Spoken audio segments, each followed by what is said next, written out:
Hello friend, welcome to my YouTube channel Spandan pathology. मैं doctor Nirmal आपके सामने आ गया हूँ एक नए टॉपिक पे डिस्कस करने के लिए। अब भी जो हमारा सीरीज चल रहा है जिसके ऊपर हम लोग डिस्कस कर रहे हैं, उस सीरीज का नाम है हर्निया। तो हमने देखा बहुत सारे पेशेंट का या बहुत सारे स्टूडेंट का कमेंट्स आ रहा था कि सर सिर्फ हर्निया हर्निया। तो देखिए क्या है कि हम लोग जब एक टॉपिक को लेते हैं तो उसका complication, symptoms, what is hernia, फिर risk factor of hernia, symptoms of hernia, causes of hernia, treatment of hernia, तो पूरा उसका एक सीरीज बाय सीरीज हम लोग अलग अलग पार्ट में उसको डिवाइड कर देते हैं। तो आज जो हम लोग जिसके ऊपर डिस्कस करने वाले हैं उस सीरीज का नाम है, उस टॉपिक का नाम है सिम्टम्स ऑफ हर्निया। मतलब हर्निया अगर किसी पेशेंट को होता है तो उसको क्या क्या लक्षण बॉडी में दिखाई देंगे, हर्निया का क्या क्या लक्षण होता है। तो ऐसे ही आज हम लोग देखेंगे सिम्टम्स ऑफ हर्निया, मतलब हर्निया के लक्षण। इससे पहले हम लोग देखे हुए थे कि कितने टाइप के हर्निया होते हैं, टाइप्स ऑफ हर्निया।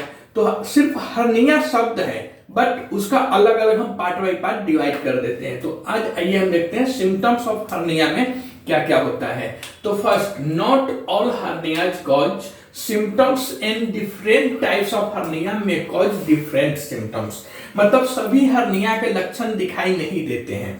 पहला, not all hernias cause symptoms, मतलब सभी हर्निया के लक्षण नहीं होते हैं और अलग अलग टाइप के हर्निया में अलग अलग टाइप के लक्षण दिखाई देते हैं। एक ही हर्निया का जो लक्षण है वह सभी हर्निया में नहीं होता है।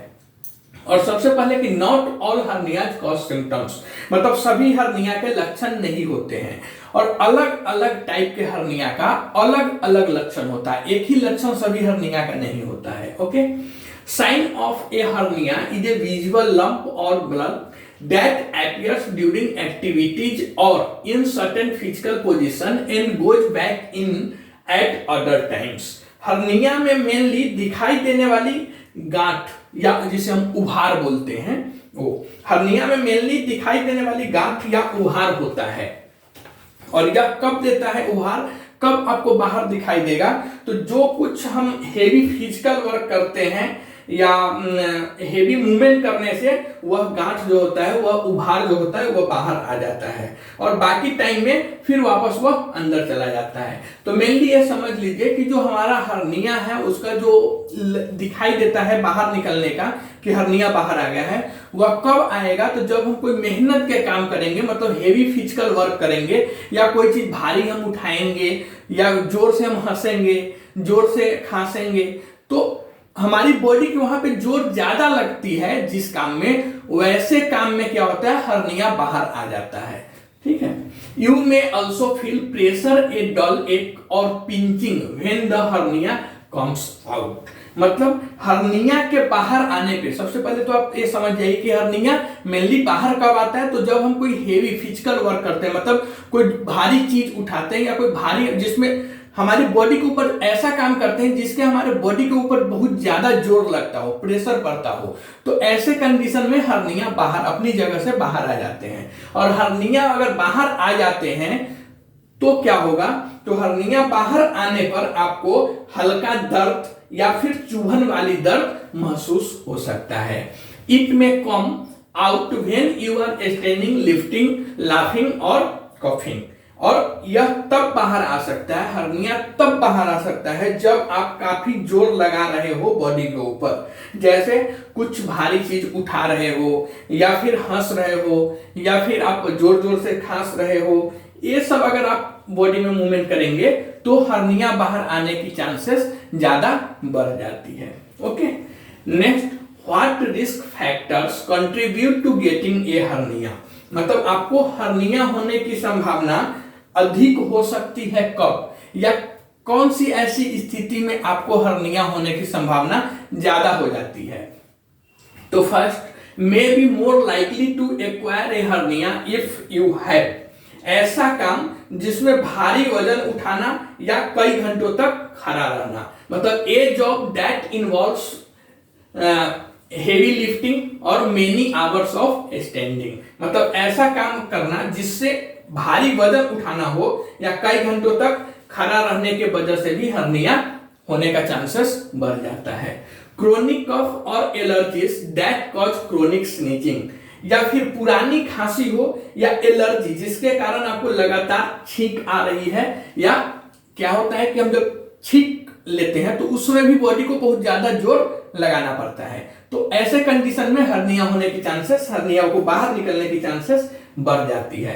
Chronic constipation and straining to motion और यूरिन आउटपुट, मतलब पुरानी कब्ज और मल त्याग मतलब स्टूल आउटपुट, या फिर पेशाब करने में अगर कठिनाई हो रही है तो कॉन्स्टिपेशन की वजह से भी हमारे क्या होता है, बॉडी में ज्यादा जोर लगाना पड़ता है, बॉडी को ज्यादा प्रेशर में बिल्टअप करना पड़ता है, तो इस कंडीशन में क्या है, हर्निया होने की चांसेस ज्यादा बढ़ जाती है।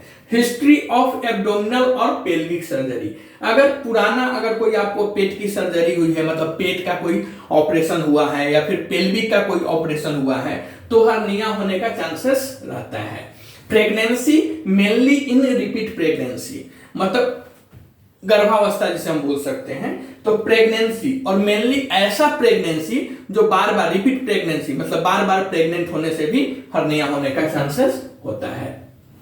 क्रोनिक ओबेसिटी मतलब लंबे समय से मोटापा जो हमारी बॉडी के है, तो क्रोनिक ओबेसिटी और मेनली ओबेसिटी में जिसमें बीएमआई ग्रेटर देन 30, मतलब जिसमें बीएमआई जो होता है बॉडी मास इंडेक्स वह 30 से ऊपर हो, तो ऐसे कंडीशन में भी हर्निया होने का चांसेस ज्यादा रहता है। तो क्रोनिक ओबेसिटी इसका एक कारण है। तो कौन कौन से रिस्क फैक्टर है जिसकी वजह से आपको हर्निया होने का चांसेस ज्यादा बढ़ जाता है, तो may be more likely to acquire a hernia if you have a job that involves heavy lifting और मेनी आवर्स ऑफ स्टैंडिंग, मतलब ऐसा काम जिसमें आप ज्यादा देर खड़ा रह सकते हो या कोई भारी वजन उठा रहे हो, तो आपको हर्निया होने का रिस्क ज्यादा रहेगा। नेक्स्ट, क्रोनिक कफ और allergy that causes chronic sneezing, अगर आपको पुरानी खांसी है या एलर्जी है तो उसकी वजह से क्या होगा, बार बार छींक लेंगे और छींक लेने की वजह से बॉडी में ज्यादा प्रेशर बिल्टअप होगा, जिसकी वजह से हर्निया होने का रिस्क रहेगा। Chronic constipation and straining to motion और यूरिन आउटपुट, मतलब कॉन्स्टिपेशन कब्ज, अगर पुराना कोई कब्ज है बॉडी में, और यूरिन या फिर यूरिन मतलब पेशाब और फिर स्टूल आउट करने में, मल त्याग करने में आपको ज्यादा जोर लगाना पड़ रहा है, तो यह भी एक रिस्क फैक्टर आता है हर्निया में। नेक्स्ट, हिस्ट्री ऑफ एब्डोमिनल और पेल्विक सर्जरी, अगर आपको पुराना कोई पेट का या पेल्विक का सर्जरी हुआ है, ऑपरेशन हुआ है, तो एक रिस्क यह भी रहता है कि हर्निया भी आपको हो सकता है। नेक्स्ट, प्रेगनेंसी मेनली इन रिपीट प्रेगनेंसी, गर्भावस्था या बार बार आप अगर प्रेग्नेंट हो रहे हैं तो उसमें भी ऐसा देखा जाता है कि पेशेंट को रिस्क रहता है हर्निया होने का।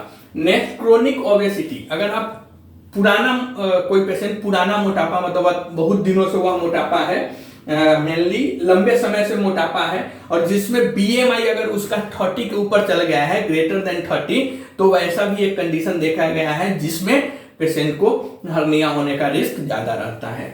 Next, child may be more likely to be born with a congenital hernia if they, आजकल बच्चे में भी हर्निया आप देखने को या सुनने को आपको मिल जाता है। तो बच्चे में जो हर्निया होता है, तो बहुत बार देखा जाता है कि बच्चे जब जन्म लेता है उसी समय उसको हर्निया डिक्लेयर होता है, जिसे हम बोलते हैं जन्मजात हर्निया, कॉन्जेनाइटल हर्निया। तो बच्चे में जन्मजात हर्निया के साथ पैदा होने की संभावना अधिक कब होती है, ये बच्चा जब जन्म ले रहा है और जन्म के समय ही अगर उसको हर्निया है, तो क्या कारण हो सकता है कि वह जन्मजात हर्निया उसको मिल रहा है। तो इसका 2-3 कारण है। जैसे फर्स्ट कारण है जो बच्चे को जन्मजात हर्निया मतलब कॉन्जेनाइटल हर्निया देता है, उसका फर्स्ट कारण है बॉर्न प्रीमैच्योरली, मतलब समय से पहले अगर बच्चा पैदा हो जाता है तो उसको ज्यादा रिस्क रहता है कि हर्निया हो सकता है। दूसरा, सिस्टिक फिब्रोसिस, मतलब सिस्टिक फिब्रोसिस अगर है बच्चे को तो भी हर्निया होने का चांसेस या रिस्क है। कनेक्टिव टिश्यू डिसऑर्डर, अगर बच्चे को कनेक्टिव टिश्यू में डिसऑर्डर है, कनेक्टिव टिश्यू बीमारी है कोई, तो उसकी वजह से भी बच्चे को हर्निया होने का चांसेस रहता है। कॉन्जेनाइटल हिप डिस्प्लेसिया, मतलब कॉन्जेनाइटल हिप डिस्प्लेसिया भी एक कारण है।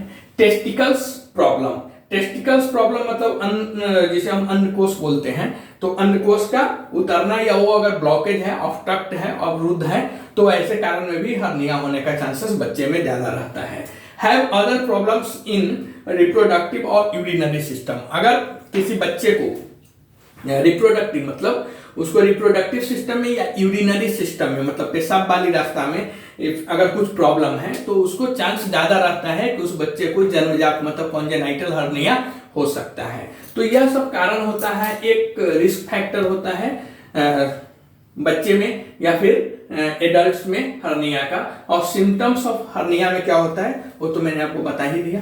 आप कमेंट कर बताइए वीडियो आपको कैसा लगता है। अगर आपको यह वीडियो अच्छा लगा तो फिर आप कमेंट्स कीजिए, लाइक कीजिए, सब्सक्राइब कीजिए। Thank you.